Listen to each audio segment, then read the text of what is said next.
had an intro in mind. I was going to start with strap ourselves to the end of the year. Yeah, now. Booting. Oh, this one have Pentium I'm one. trying to guess that. This one that you're taking this long to. I can't be spoiling now. Okay, fine. Hello world, welcome to another episode of TechTacToe podcast. We are Back again. Back in the studio. I missed being here, honestly. But I mean, someone had to travel to a certain country for holiday and forgot we had a podcast to run. Once again, you have started with violence, Dammy. Names. Once again, you started with violence. Oh yeah, just name the name you want to name. It's me, guys. It's me. Hi, I'm the problem. It's me. Okay. But Iyanu took a holiday, and that was nice. He came back looking fresh, as you can all see. I always look fresh. What do you mean? Came back looking fresh, as you can all see, but we're back in the studio now with another episode. The year is almost over, but it's been fantastic, really, running this podcast. Thank you all so much for tuning in. We saw the Spotify Wraps, really seeing the different countries people have been listening to the podcast from. Keep sharing, keep liking, keep sharing your feedback, your comments. We see it all. And if you're not following us across social media platform, go ahead, follow TechTacToe Pod and subscribe to our YouTube channel. Yeah, I wonder, for those who have been listening and haven't followed us yet, like, what are they waiting for, to be honest, right? Just like, you guys, just hit that subscribe it's so button easy. and follow like, button. It's honestly like, it's so so easy. easy. Just tap it and it's the share button too. So regarding this Wrapped, wouldn't it be really cool if by the end of next year, when we obviously have a lot more podcast episodes, we do like our own TechTacToe podcast wrap where we pick like the highlights of the best and the best of podcast episodes and just share with everyone. I think that would be cool. I think it would actually be quite nice because we're doing a whole lot of yapping. And we enjoy talking about tech. So that's why we're here. But essentially, TechTacToe, the Tech Talk podcast for everyday people. And I am your host. I'll never get tired of saying that everyday people parts, to be honest. Like, that's like my favorite part. It is really cool. I'm your host, Dammy. And I am your co-host, Iyanu. On this week of TechTacToe, there's so much to get into. We can never, ever stop talking about tech. And there's just like so much advancement that has been happening over the past couple of weeks. Some has been fun, some has been like money related. The best one that I'm going to talk about or that I'm really looking forward to is Paramount, Netflix dragging each other over Warner Bros. Yeah. And I think that is something that is like really hot and I think that's something that's really hot and most people are looking out for on social media right now. But just to run through the highlights of what we were talking about, AI is very dominant this week. So what is that? AI. As usual. Artificial intelligence, Apple intelligence. How do we know that this person sitting across me is the real Iyanu and not like an AI version of him? I mean, I don't think humanoid robots have gotten to the point where they can actually act as well as humans. You can never tell. Well, maybe that mean. I think these are your trust issues coming out. How your mind even go to that? I'm literally just saying, because you'd never know. We have like robots that are vacuum cleaners, and I mean, with the advancements going on, ChatGPT, Perplexity, who knows? Okay, are you saying realistically you will not be able to differentiate your co-host from a robot? Okay, fine. You call me there. What you're saying? You call me there. I will probably just have to like ask you a question that only you can know the answer to. But then, what if they copied your brain? That one's safety. Okay, fine. I'm just joking at this point. Yeah. So in terms of what we have for the week, though, so a lot happened in the past week in AI. There is Hinge. Hinge CEO stepped down to basically build up a new AI dating app product. So that's one thing that happened in the past week. And then besides that, there are other advancements. Like, for example, there's Amazon. Amazon has this Ring camera, right? And now basically Amazon is planning to add like facial recognition to their Ring camera, which will add a bunch of like new improvements or features and open the door for a set of new possibilities as well. Then besides that, on the LLM provider front, Google themselves are also planning on reducing the price of one of their subscription tiers in India. Basically, they want to introduce a sub $5 AI plan in India, basically to compete against ChatGPT and their ChatGPT Go plan that they launched some weeks back, pretty much. And for the design enthusiasts, Adobe is finally putting graphic design and image editing in ChatGPT. I know, again, who saw that coming? At this point, ChatGPT keeps doing things that nobody can even imagine, because that collaboration was something that I would not have imagined possible in a couple of months, because they literally just moved from us talking about leaking the ads in our last episode. They want to like put ads in ChatGPT, but now we're hearing like they're putting in image editing as well, which would allow people using ChatGPT to be able to like create graphics. But we'll get into that fully in the episode. Other news: Paramount and Warner Bros. And Netflix. That is like another main highlight that's been going around in the tech scene. And Paramount with Netflix are currently doing a bidding war right now to secure ownership of Warner Bros. I think it's there's so much drama going on in that front right now. It feels like Warner Bros is like that popular kid in class that everybody wants to be friends with. Yes, like basically, like Netflix is saying, pick me. Paramount saying, no, pick me. Literally. Right? It feels that way at the moment. And moving on to the Nigerian tech scene, Nigeria is going to be moving to replace the national ID system, finally, because that's something that I have been rooting for the longest time. It feels like everything is scattered in regards to data, but having like one single unified system to help Nigerians with identification, that's something that is also like very cool. And then on a general level, Africa, we're going to talk about how data has changed over the year, what SpaceX has done to really help like internet coverage. Then apart from that, there's also the bits on SpaceX. Yeah, SpaceX is planning an IPO in 2026, and we are also going to cover that as you guys would expect us to do. So without further ado, let's dive right into one of our topics. I was thinking of doing any mini miny mo, maybe like getting like a little bowl and putting like papers of different topics in the bowl. We should try that one day, but right now we don't have any such bowl of topics. So I'm just gonna say, why don't we start with the Hinge news, right? Okay, so I think the most shocking thing about this is the fact that the CEO is stepping down to start another product, and I'm just like you know the way when you are about to sign a contract as a tech employee, you have the non-disclosure agreement. Sometimes they put a non-compete as well, which means you literally cannot work for a company that does the same thing that your former place of work is doing or your current place of work is doing.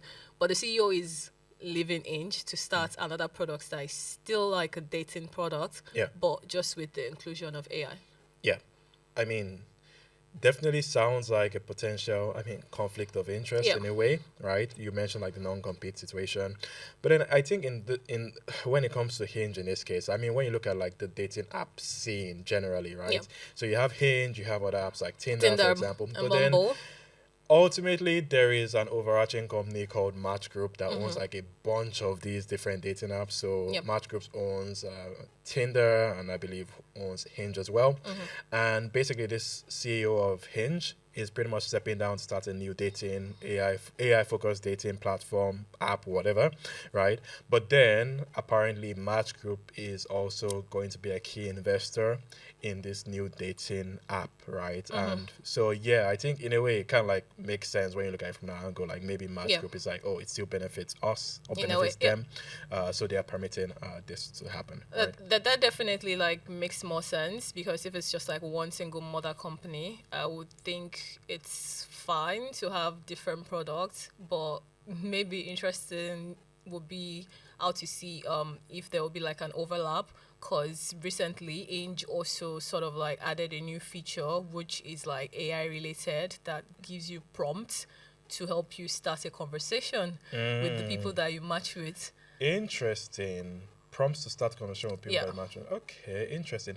I also know about like another AI feature that Hinge created. I think it's like to improve your own responses to prompts.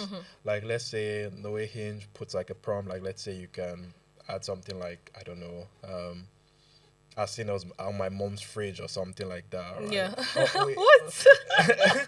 So, okay. No. I'm thinking of, okay, so Hinge has like two different kinds of prompts. I'm mixing things up. So Hinge has the prompts that you put on like pictures. Yeah. Right? And so And then the one I've that's seen on my questions. mom's fridge is like one of those prompts that you can put on the pictures. But then it also has prompts for questions. So this one, I think, if I recollect, it's more about like the question prompts. Like, let's say there is a particular question prompt you can select for your Hinge profile, and you actually type in a response before you actually post that response on your Hinge profile. There is kind of like a feature that actually gives you like advice answers. or whatever, ways that you can actually improve this. It doesn't really tell you like an answer. It's kind of like just gives you like ways of improving it, kind of like a coach in a way, right? Like, maybe you can make this more descriptive, or you can make this a bit more punchy or whatever like that. So there's that. Just in terms of AI dating platforms and the future of dating itself, I've heard so many different takes on how the future of dating with AI could look like. One popular one I've heard is the concept of having like an AI dating companion where nope. You don't like the idea of that at all. So basically another idea that even pushes that even further is having everybody on dating apps having their own specific AI dating kind of like secretary of sorts, or maybe a executive assistant that reviews your matches. My goodness. And then also like let's say you have an AI and I have an AI assistant on the dating app, and then let's say there's a potential match between us, right? Then the AI dating assistants could talk to themselves, chat to themselves to actually see whether there's a potential match between between both profiles, and decide whether to actually match or not match, which is a really strange idea to me. It sounds like something straight out of a Black Mirror episode. And I'm pretty sure there's one episode that has like something similar. If you remember, there was one where they match you show up for the date, and then they give you like a certain amount of time for you to interact, and after that you have to like break up and separate. I haven't watched that episode. That was like one of the craziest episodes that I ever saw. So you don't know how long it's going to be for you and the other person that you're matching with, or like you go on the dates with. You both have like device thingy. When you tap on it at the same time, you see the number of days, weeks, months, or years that you have to like spend together. But in that episode, I think two people really did feel like they wanted to stay together forever and ever, so they fought against the system. Anyway, that's just like diverting from this, but it's just like different ideas. Like that doesn't sound like something that is going to work, because I'll say like what really makes dating special is like that initial stage of forming a connection, relating to someone, getting to know them. I do have an idea, which is like maybe if dating apps could be more tailored around interests, it could work well. Maybe something like, what are your what type of music do you like to listen to?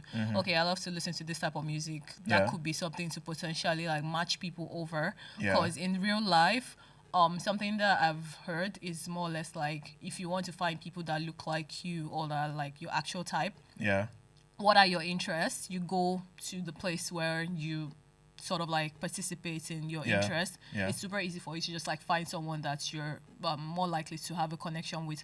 So if you like to like play sports, it's better for you to like go to wherever it is you're playing sports. If you're playing tennis or something, and then you see, this is someone that enjoys playing tennis, so there's a higher potential for like a connection to be there. So maybe a dating app that is actually like focused on interest. AI could help with that, but I'm just like, having like a personal assistant coordinating, So what are you doing as the person? I definitely don't like the whole idea of having like a personal assistant that's actually interacting on your behalf, right? Like, I mean, that's your job. You're supposed to actually find that connection and that person that you vibe with, right? But generally, I generally like the idea of having like more like AI features that are actually useful, right? Like, for example, people might actually find it difficult to in a way streamline their dating profile just in terms of like when they are setting them up.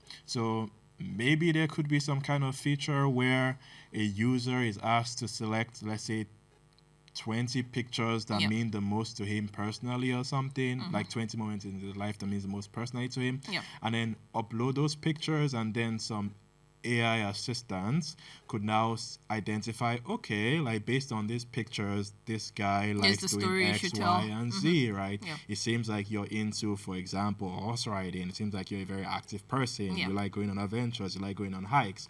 Maybe you could highlight this aspect of yourself. But then ultimately, the work should still be in the hands of the person, right? I feel it's okay to get like some advice or assistance in just streamlining your profile. But then when it comes to actually having someone else or another robot or bots, AI bots, do the work on your behalf, I mean, there's no way you can actually form proper connections like that. Exactly. That's literally it, because the app is just like one medium. When you leave the app and you start interacting in real life, what happens then? You still have to keep using AI or something to like be typing your responses. Like, what happens when you go on your first date? Are you going to be like checking your phone or something? Telling ChatGPT, what do I tell? No, you sit in silence and your AI assistants will be chatting to each other while you're silent. So you take a picture of her and then you're like, oh, she's wearing this red dress. Then ChatGPT or the AI thing in the app will be like, give her a compliment. Like, what? Nah. It won't say give her a compliment. It'll tell you which compliment exactly to give. That's definitely a Black Mirror episode right it there. Is. I understand really like this new app that the Hinge CEO, which is called like Overtone, by the way, is starting up, like, because they're saying they want to reduce the swiping fatigue, being able to like match people better. I understand that it could be a good thing, but one thing that I like about it is if they're separating the AI parts from Hinge and putting it into like a brand new product, that could be good, because I think previous users of Hinge might struggle with the new AI features that have been added to the product, because I mean, it's very traditional. Maybe, just maybe, some people still want to do the work themselves, because personally, I enjoy when I have my friends beside me and then I'm just like, nope, swipe right, swipe left, and all like that. That feels like a bonding experience for us in a way.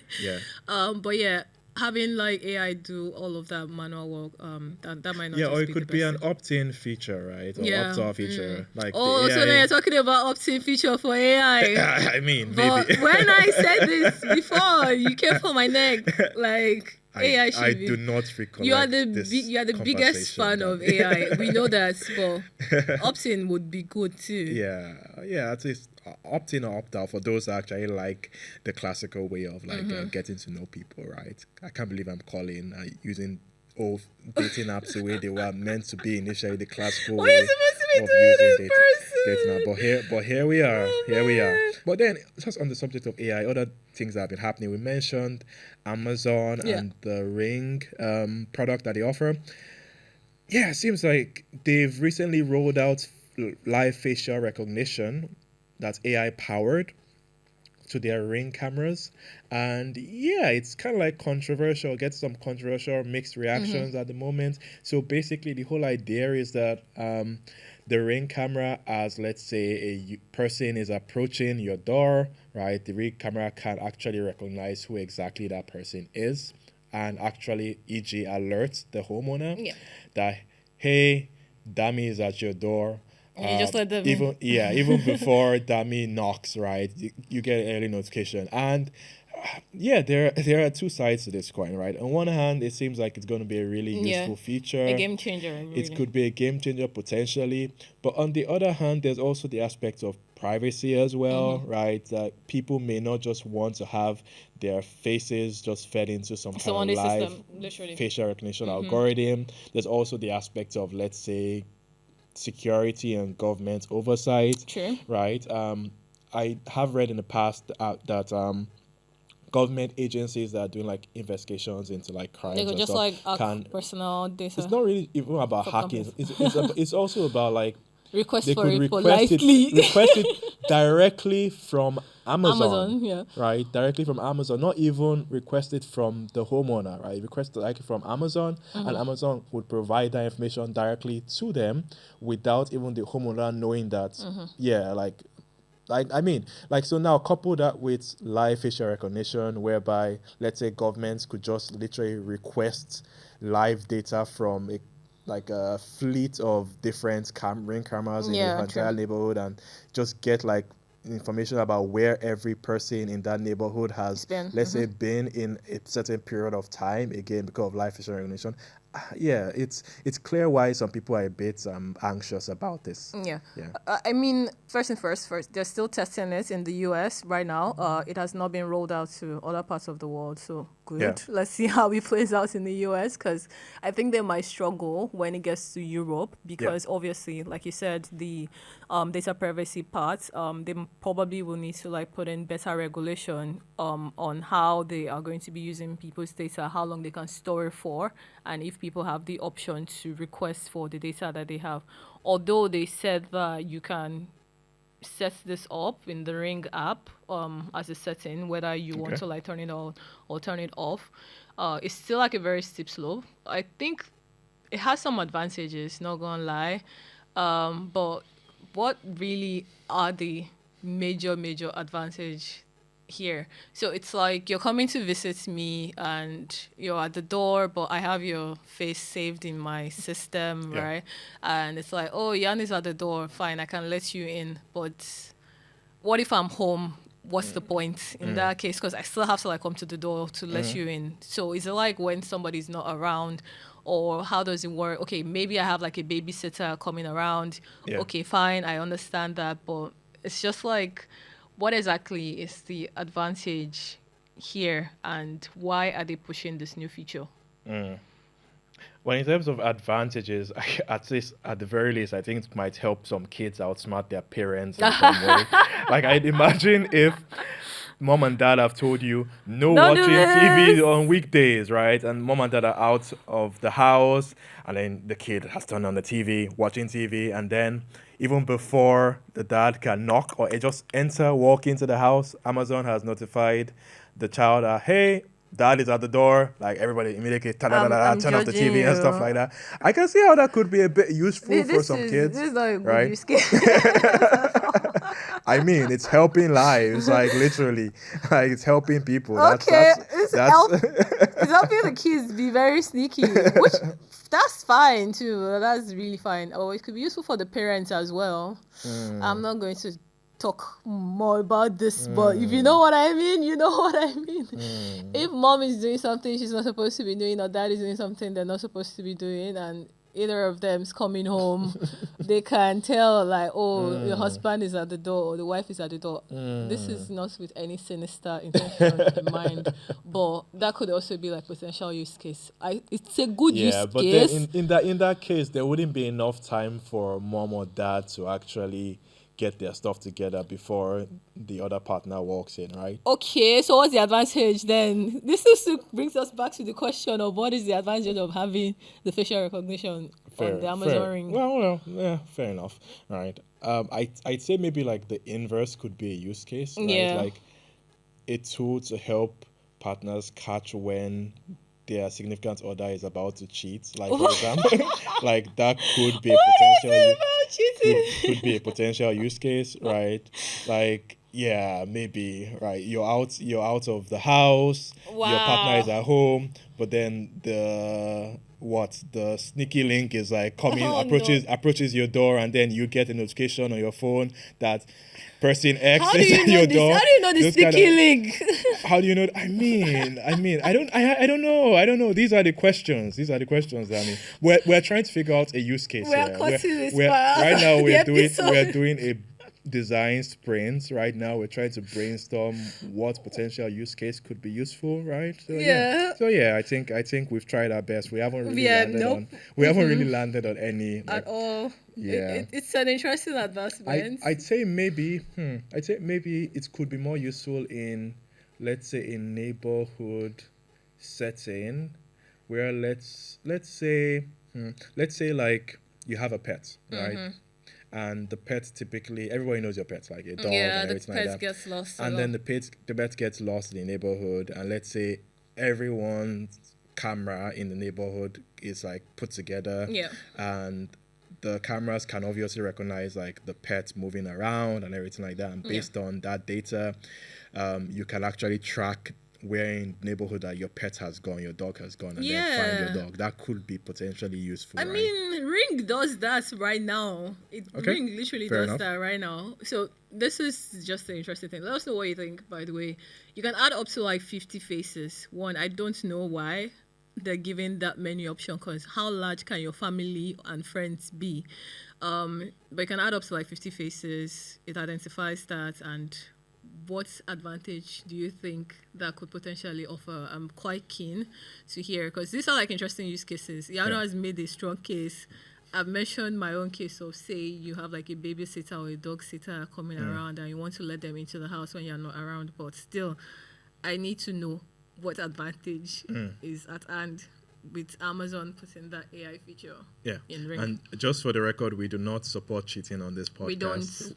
We do not support it one bit. Just putting that out there. So now in terms of other things that have happened, there is also obviously Google, right? And the new plan they've launched in India. Can you tell us about that, Dammy?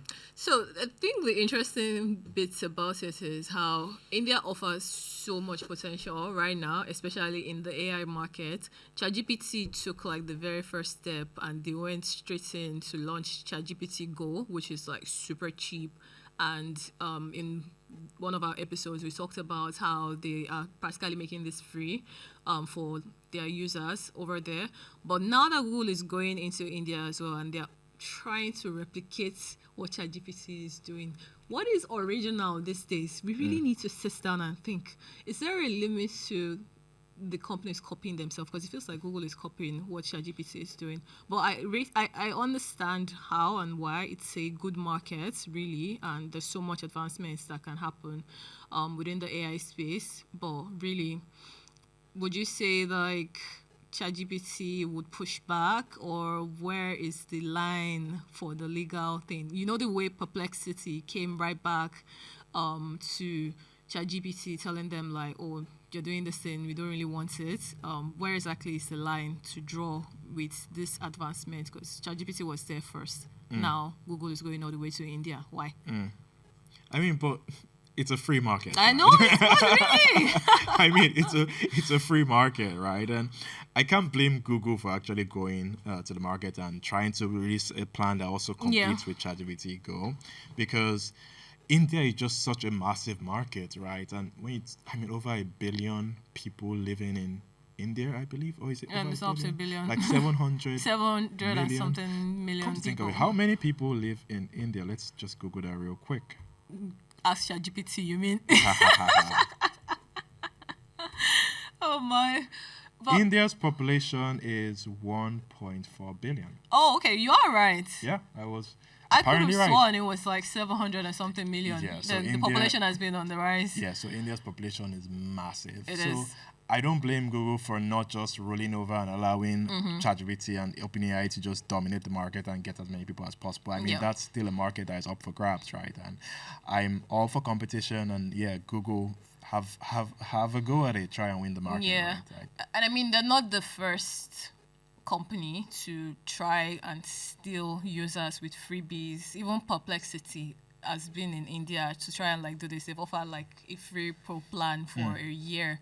So at this point, I think it's going to become a competition of which company can offer the cheapest options, the best freebies. Because right now, Google is saying they want to charge like $2.25 per month, and after 6 months, then you start to like pay $4.44. Okay. Yeah, but it's just like a discounted rate. So technically, it's not free to use AI Plus compared to ChatGPT Go, which is free. I wonder what the reception is going to be like. Well, like I said, it's a very big market. In the end, depending on what value the segment of users are getting from either products, even Perplexity, I feel like they're just going to like cut it like a pie And Yeah. Google AI Plus will have its own market of people using Nano Banana. Yeah. ChatGPT Go will have its own segment of users that are tied to OpenAI, and then Yeah. Perplexity will have like its own site. So yeah, it's a big market. Yeah. It's cool. It's nice. I think that's fine. I think Google should also show some love to Nigeria, to be honest. Like, let's be honest. The I mean, population is not big enough. I've not been hearing about a lot of freebies going on in Nigeria. Like, I mean, remember like maybe 10 years back, we used to Yeah, get a lot of we used to get a lot of love back in the day in terms of subscription plans, Yeah. cheaper products, and everything like that. But not so much nowadays, I don't think. I think the market is just not it's not promising enough. That's probably what I'll say, because again, it does get to a point where you offer enough freebies and you expect to see certain level of returns, but maybe, just maybe, I'm not sure, disclaimer, maybe just the reason why, because we've had quite a number of companies pull out of Nigeria over the last couple of years because the market is just not great, they're not making enough profit that they expect that they will be making. That could be one of the possible reasons why they're not targeting Nigeria as like a potential market for expansion. But with India, the population is there. Even if out of 1.1 billion, they're just getting like 10 million people paying for Google AI Plus or like ChatGPT, that should still be fine. I mean, compared to the American markets, that's just what I'm thinking. Yeah, but I see the reasoning, and it could be Africa in general, because Africa is like large and there's like potential markets there, but streamlining to Nigeria, I don't know if the profits is there for the making. Like, Fair enough. I mean, fair enough. There definitely have been a lot of products over the years that have kind of like died in Nigeria, sadly, right? But anyway, let's not get deep into that. Yeah. And talking about things not dying, Adobe is putting up a very interesting fight to try to steal a share of the AI market, because what exactly is the business Adobe has with putting editing images into ChatGPT? That's something I did not see coming at all. But right now they're doubling down on putting features into ChatGPT, so you'll be able to like edit images, create graphics. I quite like it because I feel like ChatGPT does a terrible job of image generation in some aspects. You can put in like very, very precise descriptions and prompts, and what it's giving you is still probably not like satisfactory image. So if Adobe is like putting in this new feature into ChatGPT, I think it's quite promising. It sounds like something that could be a game changer. What do you think? Yeah, I think it could definitely be a game changer. On the aspects of ChatGPT's images, image generation rather, I just remember the period when OpenAI released the whole Studio Ghibli thing. Yes! Oh, and that sort of went viral. It's been close to a year since that happened, right? Like it feels just like yesterday. I think it's been close to like a year since that happened, if I'm not mistaken. But it just took like the whole online community. Everyone started Ghiblifying themselves. Everyone started Ghiblifying I didn't, because I'm better than some. I'm better than some, if not all of you. You didn't? No. Like at all? No. You weren't even curious? Nope. Nah, you're boring. Forget it. Forget it. I mean, you're boring. Like, what? How? Why?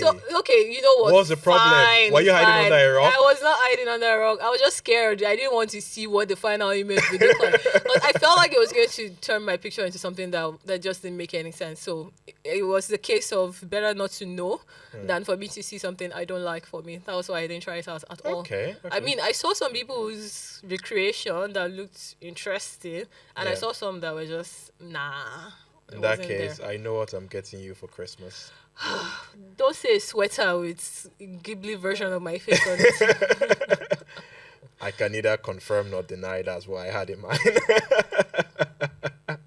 I mean, are you saying you would not wear that? You would definitely wear it. It's a conversation starter. It's a great conversation starter at the very least. I appreciate the thoughts. I appreciate the thoughts, and I love sweaters, obviously. But please don't create a Ghibli version of me. I'm putting on a shirt.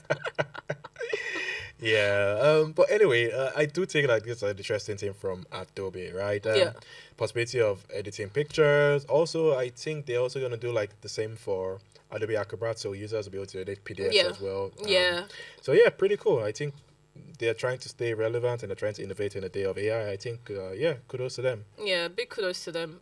Again, just the question is how much data is being transferred, because it's like if you're connecting your Adobe account to ChatGPT, some of your information from Adobe is going to be transferred to OpenAI.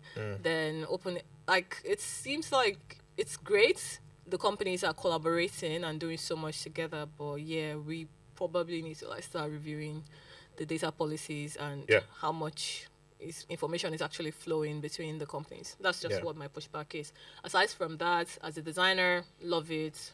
That's good. Image editing, cool. Editing PDF within ChatGPT, that's something that would be really cool as well. Yeah, definitely. Kudos to them. Next up, we have Paramount and Warner Bros. And Netflix's drama. Basically, Paramount is not agreeing. Yeah. Them not agree at all. Them not agree at all. That's why we don't do that here. Wow, you're trying to bully us. We want a piece of they're not having the Warner Bros. Yeah, and shares. to be honest, I respect it. Yeah. I respect the drama, to be honest. I respect it. But right? you know the funny thing is the fact that Netflix sent out an email already. Yeah, I received that Yeah, I email. got that email and I was like, this is not final yet. It's like, what is going on? Maybe they just decided to like send that out when they heard Paramount is coming to put in their own bid. Okay. Because as of this point in time, even Warner Bros. Hasn't reached like a final decision yet. After Netflix put in like the bid, which they said like they want to acquire Warner Bros., it's still going to take up to 10 days before Warner Bros. Reaches like a final decision on whether they are going to be acquired by Netflix or not. And Paramount is like putting in a bid, obviously, which Warner Bros. Has accepted. They said they are going to review. But as of this point in time, it's still not final whether Netflix has fully acquired Warner Bros. Or not. Yeah, and then even if Warner Bros. Does finally accept the bid, right, there's still the aspect of will US regulators allow the bid to go through, right? Because that's like a massive merger, to be honest, right? Netflix will just have some serious... Netflix already has significant market, can I say, reach, right, within the streaming online space and just typically entertainment. But then merging Warner Bros. And Netflix into one single behemoth is going to be like a massive one, right? And so definitely I can see regulators actually scrutinizing this a lot down the line. So yeah, it's not really... I think it's still going to be quite a bit of time before we know definitively whether this deal is actually going to go through or not. That being said, I think I did read that even if the deal falls through down the line, let's say a regulator decides like, no, we cannot let this go through, and then the deal has to be like terminated, there is like a $5 billion break or termination clause somewhere in the deal where Warner Brothers will still get like $5 billion if the deal falls through because of like regulators and everything. So that was sweet, or intelligent negotiating on their part, right?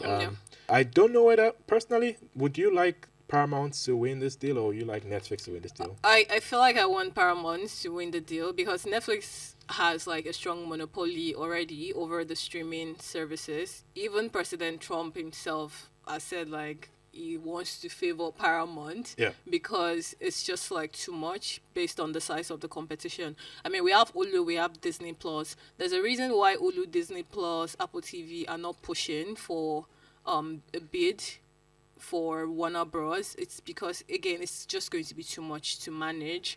And I don't know, I think it's a great thing. Netflix is striving to like go ahead with the acquisition, but personally, it seems like it's not something that is well thought out because it's going to just be too much for them to manage. I'm not speaking for them as a company, but yeah, the size is going to be something that will definitely be too much for one company to manage unless they're intending to like break it out into another streaming service. But that's just the way that I'm thinking about it. The size is going to be too much for Netflix to manage, and Paramount is not on the same level as Netflix, if we're being honest. So it seems they could be like in a better position to manage Warner Bros. If they go ahead with the acquisition, or if they're successful with the bid.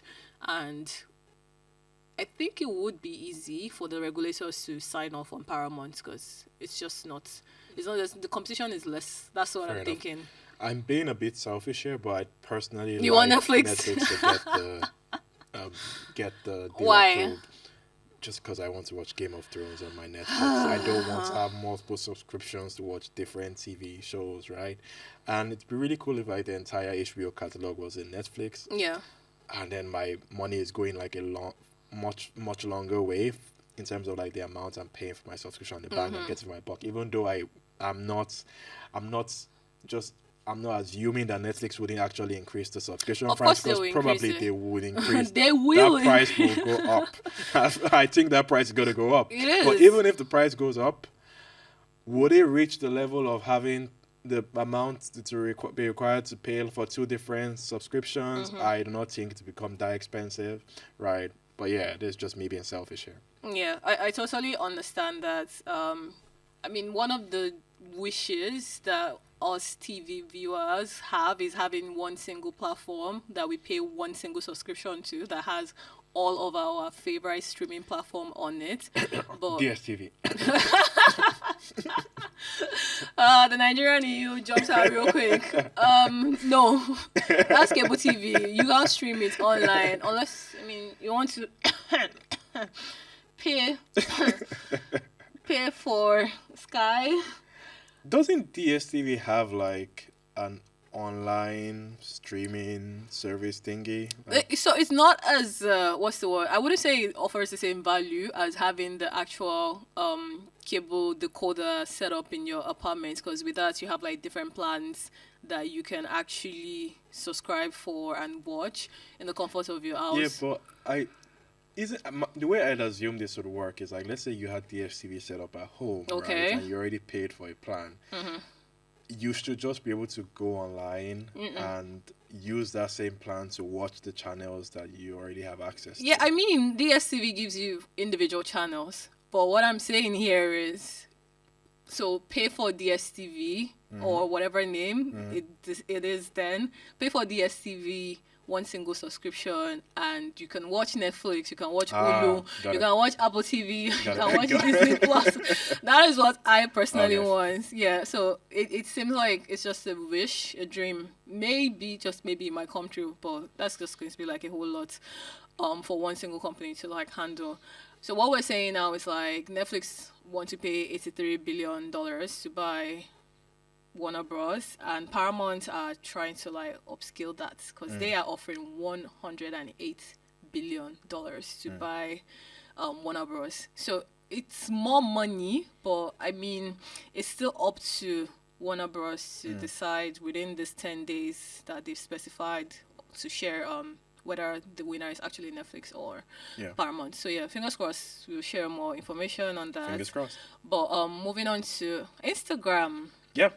So there's a new Your Algorithm feature that's rolling out on Instagram, and basically the idea here is that you can customize the exact content you see in your Reels on Instagram, right? So if you look at the top right side of your Reels page, you can see a new button, and then if you click on that button, you're taken to a page where you can actually select your interest, and then based on those interests, theoretically anyway, you see the content that's related to those interests in your Reels, right? Yeah. I think that it's a good feature to have. It's nifty, gives you a bit more customization. I think that it's been way overdue personally.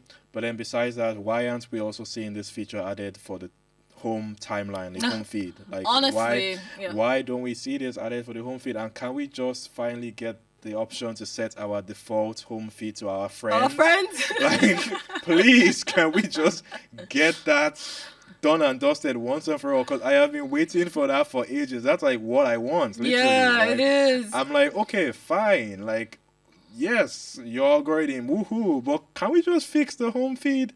Yeah.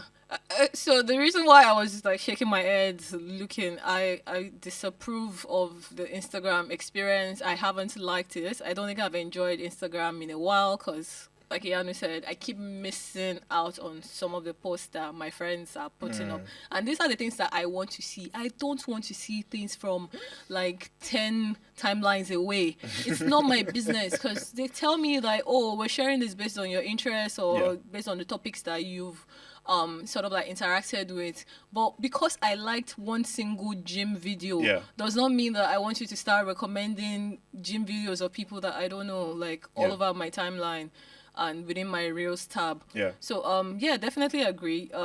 Personalization is going to change the Instagram experience like massively.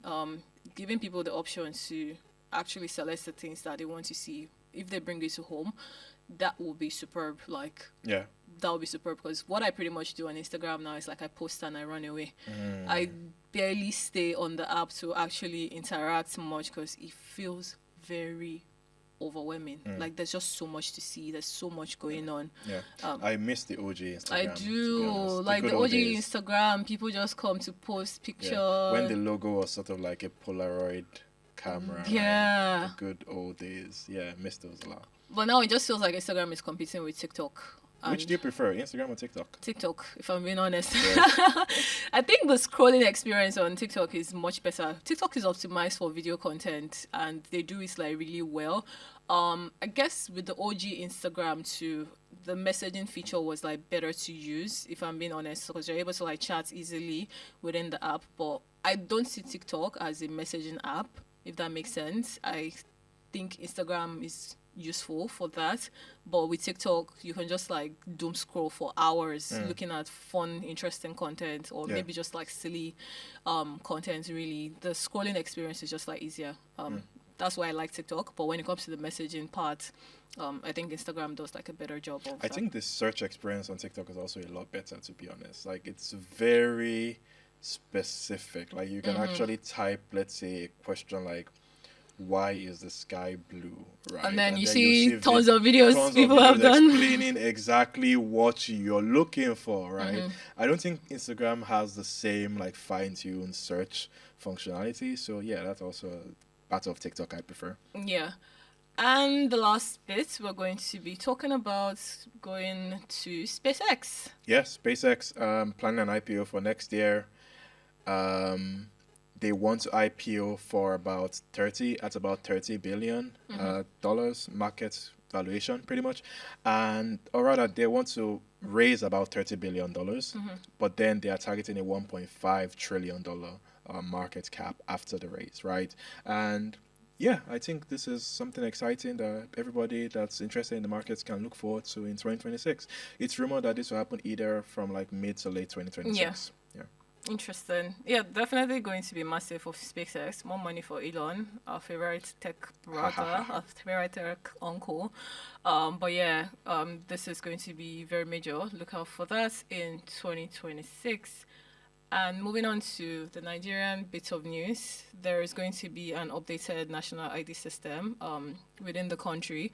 This is something that I find quite interesting because I've always wondered for the longest time why there was like a disintegrated system of managing people's identity. But with this improvement, like the National Identity Management Commission is going to work really hard to make sure that they have like a new platform that makes it easy to verify ID. You can update your identity as well. So it's not just like scattered, it's going to be robust. I really do hope it combines the BVN system, the ININ system, even the voters, because it's just like having one single way for you to verify your identity. Something I think the US does quite nicely because they have like the social security data that is just like a number, but it's attached to one single person and you can pull up all their information. If Nigeria does get to the same level with the identity system that they're creating, I think it could be a good move forward for verifying identity within the country. Yeah, cool. Not much to say from my end. What is it? Because you don't. Yeah, I think you've said it all right. I do agree. It's basically NIMC is like they are migrating to a new system called like MOSIP, which is Modular Open Source Identity Platform, basically. So That's it's quite a like, mouthful. Say it again. Yeah, Modular Open Source Identity Platform. So yeah, looking forward to seeing how this develops down the line, and we're going to keep everybody up to date as that happens, right? Yeah. And yeah, last but not the least, Africa's internet offering is about to change forever. Dammy, can you take us through this one real quick? Yeah, so one of the best things that I would say Elon has really done is the introduction of Starlink, which is something that has been thriving really nicely within the African markets, surprisingly, because you think it takes like more work to set it up compared to other internet providers. But yeah, the speed of the service when it comes to internet browsing is really going up, and this is going to progressively get better and better in 2026. Not much to say here, really, but I'm just super excited to see that internet will soon become like a problem of the old within the continent, because right now only about 38% of the whole African population was like online in 2024, and the global average is like 68. So the disparity is a lot, in my opinion, but being able to like bridge that gap, or at least go maybe 10% higher up in 2026, that would be something that I would love to see. But yeah, more satellites are being launched, and the bandwidth can only like go higher and higher. But let's see how that pans out. 38% within Africa compared to 68% of people being online globally. Yeah, that's a 30% difference. Yeah, it's huge. really huge. Yeah, so we need to like bridge that. But fingers crossed, it looks really promising. 2026 is going to be an interesting year in tech because there's just so much happening. All right. Yeah, definitely exciting. And that's pretty much it for our podcast today. As usual, thank you all for listening. It's been a pleasure being your host today. And again, if you want to stay up to date about what we talk about and all things tech, follow us on all platforms, any platform where you get your tech news on, really. Apple Podcasts, Spotify, Amazon Podcasts, everywhere. Exactly, Watch us live on YouTube. Exactly. Subscribe. It's that subscribe button. I'm watching you. Hit it now. Yeah, you can find us anywhere at TechTacToe Pod. And if you just want to say hi, you can also reach out to us at any time by emailing us at hello@techtactoe.live. Thanks for listening, guys. See you in the next one. Bye. Bye.